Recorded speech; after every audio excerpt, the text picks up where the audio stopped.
Share this article. Tweet Kevin Duke September 15, 2017. Photos by Evans Brassfield. Video by James Martinek. Year after year, we gush about litter plus-sized street fighters that offer ultra-sport performance with agreeable street ergonomics. Our expert riders love Super Dukes and Tuonos, and also appreciate S1000Rs and Ducati's big monsters. And yet, even we can agree that machines that pound out 140 horsepower to a rear tire approach the area of overkill for street bikes. So, here's a pair of European street fighters that offer loads of style and plenty of performance from athletic 800cc 3-cylinder engines. Here we've got Italy versus England, Armani versus Savile Row. We also wanted to include a triples representative from Japan in the form of an XSR 900. Or the newly updated FZ09 from Yamaha, but we couldn't think of a famous Japanese tailor for our analogy.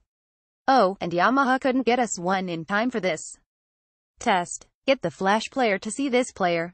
Street Fighter etymology, basically shorthand for a sport bike with upright ergonomics and mostly shorn of bodywork. Street Fighters deliver all the performance that's needed when not on a racetrack, along with a rational riding position suitable for everything from commuting to sporty touring.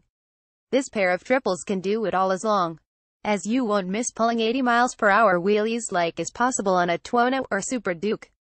In their commuting duties, the Euro triples are very similar to each other but distinct in several details. The trumpet impresses with its refinement, and that's evident even before firing them up.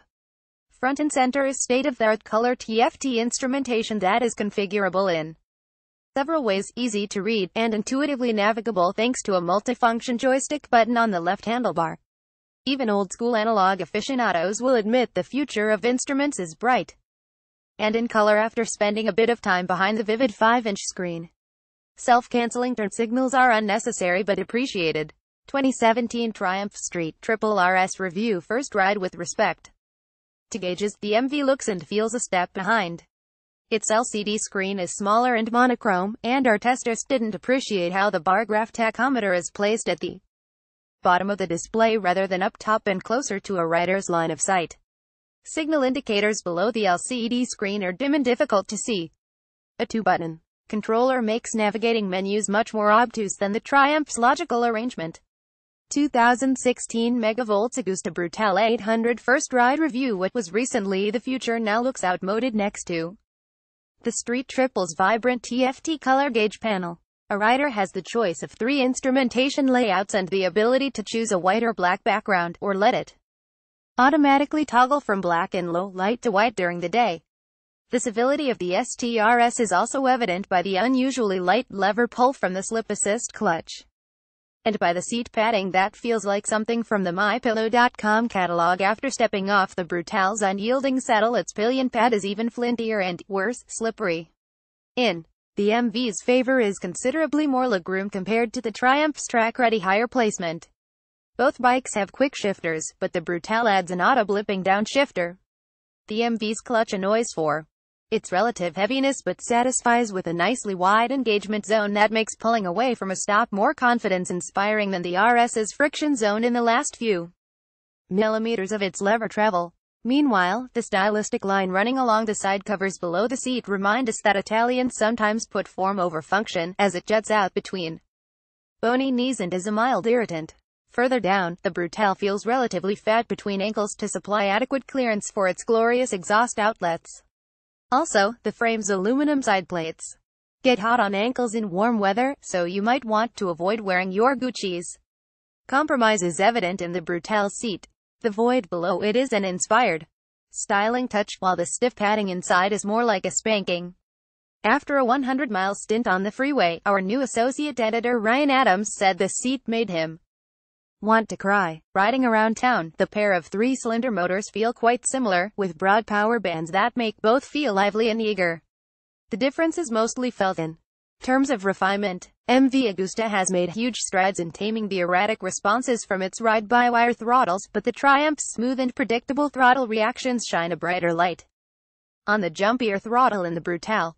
The MV's responses are fine when riding on smooth roads, but their abrupt reactions become an annoyance on bumpy surfaces where an unintended millimeter or two of throttle input results in edgy responses, even when switched from sport mode to normal. It's especially irritating on a bumpy freeway where maintaining a steady cruise becomes challenging. Combined with a light throttle spring, the throttle feels overly digital compared to the Street Triple's smooth and predictable analog feeling responses. If nitpicking on the Triumph, I'd prefer a little less compression braking when its throttle is closed. Every Street Fighter shootout deserves a wheelie or two. Both have stimulating three-cylinder snarls that build into wonderful howls as revs race. The MV feels and sounds raspier, which is invigorating. Its engine sounds like a wasp's nest in the best way. Adams opines, the Triumph stands out for its wonderful intake honk that builds to a wailing crescendo as it soars to its 12,500 revolutions per minute rev limit. It sounds great at high RPM, says Adams. The motor pulls smoothly through rev range, and its smooth fueling and light clutch feel make it easy to ride in any situation. With a 33cc displacement advantage, the Brutale 800 churns out more power earlier than the 765cc Street Triple and holds its edge until nearly 9,000 revolutions per minute. However, the revier Triumph comes into its own when the tacks are spun up, as the MV's curve flattens and its rev limiter cuts in at 11,000 revolutions per minute while the Trumpet lunges for its 12,500 revolutions per minute redline. The Brutale's output is 7 horsepower leaner than the previous version. Blame Euro 4 regs.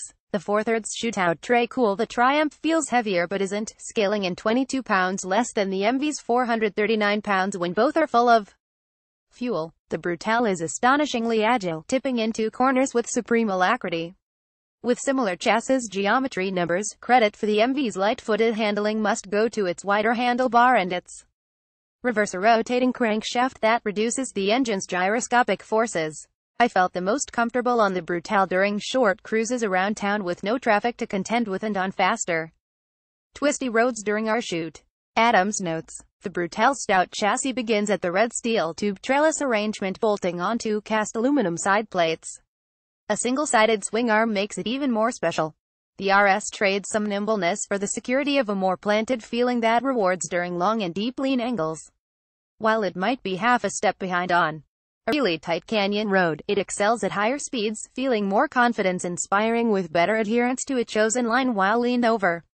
Aiding confidence on the Street Triple is its superior suspension. The RS version tested here uses Showa's excellent BPF fork and a swanky Öhlins shock, both three-way adjustable, which add up to a flawless set of dampers. They're firm enough for taut control when hammered on but also nicely compliant to iron out rough edges of road surfaces. The Street Triple is a confidence-inspiring backroad artist. Its snaky exhaust headers look much cooler than the flat black exhaust canister they are routed to. Red pinstriping on the wheels adds an appreciated splash of color. The Brutale's fully adjustable Sachs-Marzocchi combo doesn't quite measure up. The fork's rebound damping circuit didn't offer much of a difference in its adjustment range and seemed a bit light even when fully closed. Meanwhile, the Sachs damper out back places its compression damping screw behind a frame rail, necessitating a right-angle screwdriver to get it turned. It's a similar story in terms of brakes. The Triumph uses a set of Brembo M50s up front, and they again prove to be the best calipers in the business, offering fine levels of control despite the ferocity of speed retardation when squeezed with authority. The Brembos on the Brutale are also excellent, with strong power and smooth modulation, but the narrow edge goes to the Street Triples. Brake combo. ABS is standard on both and can be switched off if desired. On the left is what we strongly believe to be the best brake caliper on the market, Brembo's stellar M50 monoblock here fitted to the Triumph. On the right is a Brembo pincher nearly as good as the M50, here on the MV with a classy swoosh cast into the fork leg that flows into the radial caliper mount. So, dynamically, this pair of triples is a good match, with the RS earning advantages in its componentry and refinement. The Brutale pegs back some points for its preternatural agility and its more exhilarating riding experience. The MV earns its greatest kudos when it's time to park down at the Burger Barn. Style-wise, its attention to detail is superb, making MV's motorcycle art model more than just the empty words from a PR flack. It boasts alluring elements no matter where you look, whether it's the steel trellis aluminum hybrid frame, the magical open space below the seat, the single-sided swing arm, or the triple exit exhaust. Even a simple item like a side stand is hewn to be artful on MV Agustas.